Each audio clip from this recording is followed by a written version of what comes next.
시청자 여러분 안녕하십니까.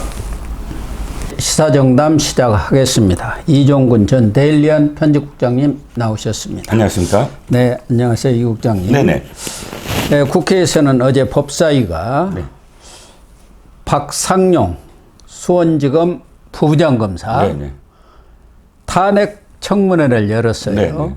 네네. 그런데 그 탄핵 청문회가 어떻게 보면 이화영 뭐 다른 사람 몇 사람 나왔습니다만은 네. 한 사람의 원맨쇼, 네. 변론장, 네. 나아가서는 이재명 방탄 로펌으로 전락해버렸다. 네네.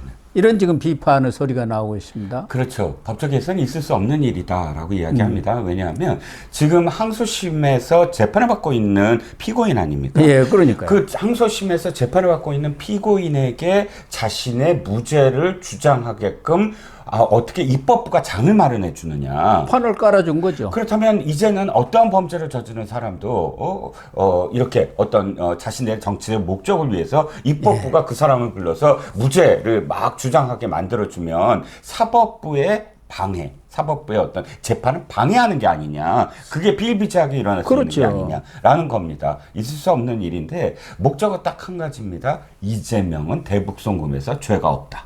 그거죠. 이것을 예. 드러내게 하기 위해서 다시 말씀드리지만 이화영이 지금 이재명과 관련해서 결정적인 불리한 진술을 하거든요. 6월 9일, 6월 10일, 6월 30일 세 번에 걸쳐서 이재명 지사에게 다 보고를 했다. 이재명 지사는 고개를 끄덕였다. 뭐 그리고 김성태 회장에게 대납해달라고 요구했다. 이런 결정적으로 이재명에게 불리한 증언을 세 번 한 것에 대해서 이화영은 어떻게든 그게 아니다. 나는 회유와 협박에 의해서 했다. 이것만 사실 받아들여지면 이재명의 대북송금 재판은 이루어질 수가 없는 거거든요. 그렇죠. 그러니까 그것을 강조하게 하기 위해서 민주당은 아주 총력을 기울였습니다. 특히 정청래가. 네. 예. 그런데 이재명 측이 원래 노리는 것은 대북 송금 네. 여기와 연결된 것을 뒤집으려고 네네. 이 이화영이를 불러낸 것 아니겠습니까? 그렇죠. 그러나 결과적으로 어제 이화영이가 자폭을 하는 네네. 그런 상황이 벌어졌어요. 그게 지금 제일 핵심적인 내용인 것 같아요. 녹취록 말씀이시잖아요. 예, 녹취록. 예, 주진우 의원이 지금 녹취록을 공개를 했는데 내용이 즉 이겁니다. 9월 30날, 그러니까 그 앞에 9월 30일 날, 30날 오마이뉴스가 보도를 합니다. 보도를 뭐하러 하느냐? 드디어 이제 실체가 드러났다라고 얘기하면서 이화영이 김형태 변호사와 7월 12일 날 접견을 했는데 그 당시에 회유와 압박이 있었다고 진술을 했다. 그 녹취록을 공개를 합니다. 그러니까 7월 12일이라고 한다면 그 날짜가 바로 지금 오마이뉴스가 얘기하는 건 7월 13일부터 계속 검찰 측에서 바로 민주당이 회유했다고 하는데 이미 그 전에 이렇게 진실에 가까운 그런 이 회유에 대한 얘기가 이미 나오지 않았느냐라고 하면서 몰아붙였거든요. 자, 그런데 주진우 의원이 그 녹취록 말고, 그러니까 전체 녹취록 중에 오마이뉴스가 보도하지 않은 내용을 지금 공개를 한 겁니다. 입수해갖고 공개를 하고. 공개를 한 그걸 또 겁니다. 조선일보가 아주 대대적으로 보도를 했더라고요. 예, 조선일보는 아예 풀 텍스트를 지금 보도를 했고요. 풀 텍스트의 내용을. 자, 내용이 지금 가장 결정적인 건 이겁니다. 핵심은 당시에 김형태한테 이화영이 뭘 얘기하려고 하는지에 대한 부분이죠. 오마이뉴스가 전체를 갖고 있다가 왜 회유했다라는 식의 말만 뽑아서 했느냐가 드러난 겁니다. 이화영이 이렇게 얘기합니다. 계속 김성태가 결정적인 사실을 알고 있고 이제 곧 그것을 드러낼 거다. 나는 두렵다. 그러니까 김형태가 팩트가 분명히 한계가 있다. 굉장히 두렵다. 어쨌든 어제 이 재판 거래 의혹, 네네. 이 부분이 지금 핵심 아니겠습니까? 그렇지요. 즉 다른 내용이 아니라 이겁니다. 지금 계속 이화영은 김성태가 뭔가 갖고 있어. 그러니까 김형태가 뭘 갖고 있는데 그거 있잖아. 지난번에 무죄 받은 거. 대법원에서 무죄 받은 거. 그러니까 김형태가 그거 저기잖아. 대납 사건이잖아. 그거 별거 아니야. 했더니 그다음에 이화영은 계속 뭐라면 아니야 그거 큰 거야. 그 변호사비 대납 말고 또 있어. 대납도 했고 법원에 로비도 했고 법원 로비도 했고 그런데 김영태는 그게 이해가 안 가니까 계속 되묻습니다. 대납 아무것도 아니야. 그게 대체 뭐가 있는데? 라고 하는데 사실 이화영은 계속 정확하게 무엇인가를 대는 것이 아니라 아니야 두려워.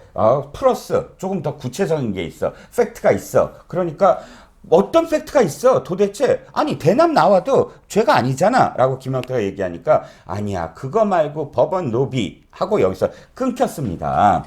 자, 이 말씀을 제가 왜 드리냐면 아까 제가 7월 12일에 주목해야 된다라고 말씀을 드렸는데 7월 12일에 김영태를 만난 이유가 무슨 얘기냐면 이거예요. 이화영은 두 가지를 함께 하고 있어요. 어떻게 함께 하냐면 하나는 서민석 변호사를 통해서 뭐죠? 그 자신의 형량을 줄이는 것. 예. 여기도 희망을 걸어요. 그런데 또 한 가지는 김영태를 불러서 이렇게 아이고 저 빨리 민주당에 이 얘기 좀 전해줘. 김성태가 뭔가를 터뜨릴 거야. 나도 막을 수가 없어. 예. 라는 그렇죠. 얘기를 해요. 이게 뭐냐면 두 가지를 함께 합니다. 왜? 바로 김영태한테 이 얘기를 전달하면서 떠본 거예요. 예, 민주당이 그러네요. 어떻게 나오나. 왜냐하면 7월 13일 이후에도 서민석 변호사를 버리지 않아요. 7월 25일까지도 버리지 않습니다. 왜? 그렇군요. 원래는 네네. 이화영 변론은 서민석 변호사가 쭉 담당해 왔습니다. 네네. 그래서 이화영이가 그 진술을 할 때까지 네. 번복하기 전까지는 네. 서민석을 그렇게 믿었지 않습니까? 해광. 해광에. 예, 법무법인 해광. 그런데 진술을 하고 나서 6월에 네. 그냥 민주당이라든가 이쪽에서 집중적으로 공격을 하면서 서민석이를 해고해버리고 그 이화영의 부인이 네네. 백정화가 네네. 그리고 바뀐 사람이 김영태 아닙니까? 네, 그렇습니다. 7월 25일 날 그 재판이 벌어진데, 그러니까 이 8월 8일까지도 재판에서 이화영이 아니야, 나는 서민석과 할 거야. 그러니까 김영태가 화가 나갖고 던져버리고 나가버려요. 맞아요, 그랬어요. 퇴정합니다. 예. 그때 재판장은 뭐라 그러냐면, 아니 지금 당신의 의뢰인이 당신 지금 하는 말을 서로 일치했느냐, 예. 공유하고 있느냐라고 이화영한테 물으니까 이화영이 법정에서 아닙니다. 저는 서민석 변호사와 함께 할 겁니다. 라고 얘기를 해요. 그러니까 김영태가 나는 지금 김영태는 당시에 그 재판부 기피 신청을 내려고 했거든요. 그런데 재판부 기피 신청을 내려면 의뢰인이 그거 의뢰한 거냐 했는데 의뢰인인 이화영이 난 아니다라고 대답을 해요. 그렇죠. 예, 예. 예. 그러니까 김영태가 화가 나갖고 그냥 난 퇴정하겠다라고 나가버려요. 네. 자, 그러면 그때까지는 서민석하고 함께 하겠다는 거잖아요. 그러니까 이 부인이 백정화가 정신 차려! 그러고 고함을 지르고 김영태를 했어야 되는데 너 왜 그러느냐. 이 얘기는 뭐죠? 12일 날 떠본 거예요. 이걸 던지면서 계속 던집니다. 던지면서 이런 일이 있고 더 알아. 더 아는데 확실하게 대답을 듣고 와. 어떤 거? 나를 위해서 민주당이 뭘 할지.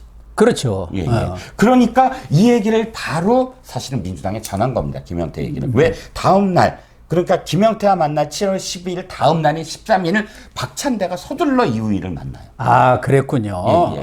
바로 다음 날이에요. 그러니까 이 김영태한테 이화영이가 앞서 얘기한 대로 그 대법관 그 문제도 있고 예. 변호사 대납도 있고 예, 예. 그거 말고 또 로비한 게 있겠 맞습니다. 고범 로비. 예. 2심도 있어. 그런데 김영태 그걸 내가 좀 알고 있어. 알고 있어. 팩트가 있다니까. 있다니까. 그러니까 그걸 이제 이재명한테가 전달해갖고 그래갖고 김성태가 이거 터뜨리면 큰일 나니까 네네. 내가 막을 테니까. 예. 이화영을 구하는 위원회를 만들어라. 그렇게 요구를 해요. 그랬군요. 예. 이화영이라는 이름이 아니라 무슨 대북 송금 무슨 수사위원회 그런 걸 만들어야지 내가 여기 이 안에서 일일이 대응할 수가 없잖아. 위원회 등을 만들어 갖고 당이 적극적으로 대응해야지라는 얘기를 하거든요. 그러니까 이화영이가 지난번 총선 끝난 뒤에 민주당 의원들 4월 찾아오니까 달에 내가 대석하고 있는 거야. 계속하고 있는 거야. 나머지 내가 뒤집어 쓰고 그렇죠. 있는 거야. 그 이재명한테 좀 잘 좀 얘기해. 그렇죠. 그렇게 얘기한 거 아니겠습니까? 그렇습니다. 그래서 이 법원 로비 네. 이게 확실히 있었다는 게 어제 주진우 의원의 폭로로 이렇게 드러났지 않습니까? 네. 어떻게 보면 이재명으로서는 혹을 떼려다가 혹을 붙인 꼴이 됐고 그렇죠. 자살골을 넣어본 꼴이 된 거예요. 그렇죠. 지금 9월 30날 오마이뉴스의 녹취록 작전이 어떻게 되치기를 당하냐면 바로 검찰이 그날 이렇게 얘기합니다. 아이고 좋다. 그렇다면 이건 지금 새로운 사실이 아니다. 왜냐하면 7월 25일 날 김영태가 이걸 주장을 해요. 회유했다. 주장을 하면서 녹취록을 제출하려고 하는데 당시에 재판부가 안 받아들입니다. 그러니까 9월 30일 오마이뉴스가 첫 번째 보도를 한 다음에 검찰이 이렇게 얘기합니다. 그 녹취록 우리가 증거물로 같이 제시를 하자. 항소심에서 닦아자. 예. 라고 얘기하거든요. 바로 그 일부가 주진우가 지금 어저께 폭로를 한 거고 조선일보가 전체를 다 지금 갖고 있어서 아마도 조선일보는 후속 기사를 낼 겁니다. 그렇다고 봐야죠. 예, 예. 그러니까 법원 로비 외에도 네. 지금 어제 그 녹취록에서 나온 얘기 또 하나는 네. 이화영이가 구체적으로는 얘기를 안 했지만 이재명한테 네. 당시 도지사 네. 그리고 이해찬한테 네. 돈을 줬다는 얘기를 네네네. 지금 하고 있어요. 부분도 돈 있어요. 줬다는 얘기. 예, 그 부분도 있습니다. 그 부분이 어떤 의미에서는 이 대납보다도 더 클 것 같아요. 저는 이 대납은 이미 대납이 한 번 수사가 끝났고 그래서 대납 이외에 법원 로비 신빙성이 확실하게 있지 아니하면 이걸 수사에 들어갈 수 없는데 사실 이해찬의 정치 자금 이해찬이 원래 김성태가 월 3천씩 줬다는 게 보도가 나왔었어요. 나왔었어요. 그리고 또 광장 그러니까 이해찬의 사조직인데 그것을 고스란히 이재명한테 줬잖아요. 그래서 민주평화광장으로 만들었잖아요. 그렇습니다. 확대 재편성을 한 거죠. 그렇습니다. 이해찬의 광장과 이재명의 조직을 합쳐가지고 민주평화광장을 만들었고 사실상 조정식이가 전에 사무총장하던 맞습니다. 그걸 이끌었거든요. 그렇죠. 그리고 이해찬한테 월 3천씩 주면서 여의도 그 빌딩 사무실 운영비 이런 거 다 대줬지 않습니까? 그렇죠. 그러니까 이런 부분도 법적으로 어떻게 수사가 다시 들어갈 거냐는 것 별개로 지금 말씀드리는 이재명이 빤스 한 장밖에 안 받았다. 빤스 한 장밖에 모른다. 이런 표현들이 전부 다 말이 안 된다. 이재명이 가장 사실 그때 중요했던 게 이 당에 자기 조직이 없다는 거거든요. 예. 자기 사람이 없다. 근데 이해찬이 바로 광장을 물려주면서 이재명 친명계가 거기로부터 출발하거든요. 그렇죠. 그렇다면 그것을 할 수 있게끔 자금을 대준 김성태는 뭐냐 이렇게 되는 거죠.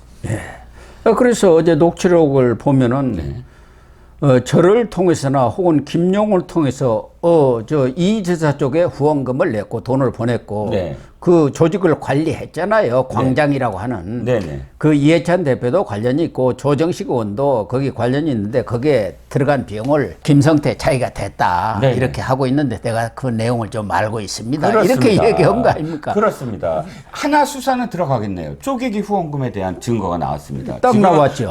딱 이재명에게 김성태가 지금 후원을 하게끔 자기가 했다라고 얘기하잖아요. 그게 쪼개기 후원이었거든요. 당시에 한도가 있잖아요. 대선에서는. 한도를 다 그 개별적으로 그러니까 임원들을 동원을 해갖고 총 2억을 쪼개기 후원을 했다라는 게 지금 이화영 입으로 지금 드러난 거죠. 그래서 김성태가 또 김영태 변호사 때 한 얘기를 보면은 작게 인정하고 김성태를 덮자. 이런 생각에서 자기가 사실관계 일부를 인정했다. 그러니까 6월에 진술을 좀 번복한 온 것은 김성태가 터트려 버리면은 난리 나니까 그래 조금 인정을 해주고 이걸 덮고 가는 게 낫다. 이렇게 지금 얘기를 한 것도 나오더라고요. 그렇죠. 김영태한테 내가 진술한 건 이재명을 보호하기 위해서다. 그러니까요. 왜 이재명을 보호한다는 건 김성태가 이재명의 이런 대북송금 이외의 사건들과 관련돼서 팩트를 갖고 있기 때문에 자기가 두렵다는 팩트를 갖고 있기 때문에 지금 대북송금 문제에 대해서 이런 걸 인정을 해야지만 실제적으로 김성태가 그 얘기를 검찰에서 뿔지 않는다. 그래서 거꾸로 그러니까 그 검찰 김성태가 회유를 한 게 아니라 자기가 이건 어떤 의미에서는 김성태를 뭐 미필적 고의죠 회의로 한 거나 마찬가지죠. 자 이게 내가 이 대북송을 이렇게 해줄 테니까 이재명에 대해서 다른 거 뿌지 마. 그 직접적으로 그런 얘기를 하지 않았더라도 이런 식으로 김영태한테 나 진술한 이유는 바로 그거였어. 이재명 대표를 보호하기 위해서였지 이재명 대표를 칼을 찌르기 위해서가 아니야. 라는 의미로 얘기한 거죠. 어쨌든 어제 주진우 의원이 이렇게 녹취록을 공개를 함으로 인해서 법원을 상대로 한 재판 로비를 벌였다는 것도 드러났고 이 부분에 대해서도 사실은 권순일 전 대법관부터 재판 거래가 있었다는 게 뭐 상당히 의혹이 짙은데도 불구하고 사실은 검찰이 그 부분에 대한 수사 열의는 없는 것 같아요. 그렇습니다. 예. 그렇게 보이네요. 이 녹취록을 보면은 고법을 상대로 했었던 고법 항소부를 상대로 해서 로비를 했다는 게 나오고 특히 분명한 것은 김용을 통해서 쪼개기 후원금을 냈다. 그 쪼개기 후원금은 지금 수원지검에서 수사를 벌이고 있지 않습니까? 네. 그렇죠. 그러니까 그 부분은 이제 수사에 돌입할 수 있는 가장 근거가 되고 아까 그 항소심이 그러니까 고법이 참 애매해요. 자, 그 부분에 대해서 고법은 예를 들어서 2심에도 유죄를 때렸어요. 대법만 무죄로 바꿨고. 그러니까 고법에서 300만 원을 때렸죠. 그렇죠. 그러니까 실패한 로비냐. 만약에 우리가 해석을 하려면 로비를 고법에서 했다고는 하는데 오히려 고법에서 더 세게 때릴 것을 로비를 해갖고 300으로 낮춰줄 수도 아니 있죠. 근데 80만 아까 100만 원이 안 돼야지 300이나 그러니까. 뭐 100만 원이나 별 의미가 없잖아요. 그러니까 선거법이니까. 그러니까 실패한 로비가 될 수도 있죠. 그런데 그 얘기인지 아니면 파기환송한 고법에 대한 얘기인지 그럴 수도 있죠. 파기환송한 고법에 거기는 로비가 가능하죠. 어쨌든 그 로비를 한다고 해가지고 돈을 받아간 것만은 틀림없는 거 아닙니까? 그렇죠. 김성태한테. 그렇죠. 그리고 또 이 김성태 쌍방울이 왜 우리가 예전에 권순일과 관련돼서 그러니까 그 대법과 관련돼서 찾고 있다. 그러니까 이재명이 대법의 어떤 그런 라인을 찾고 있다고 했을 때 유동규의 증언에 따르면 처음에는 쌍방울 쪽에서 대법 라인을 찾고 있다고 하다가 김만배가 나서서 내가 할 수 있어 그러고 김만배가 그거를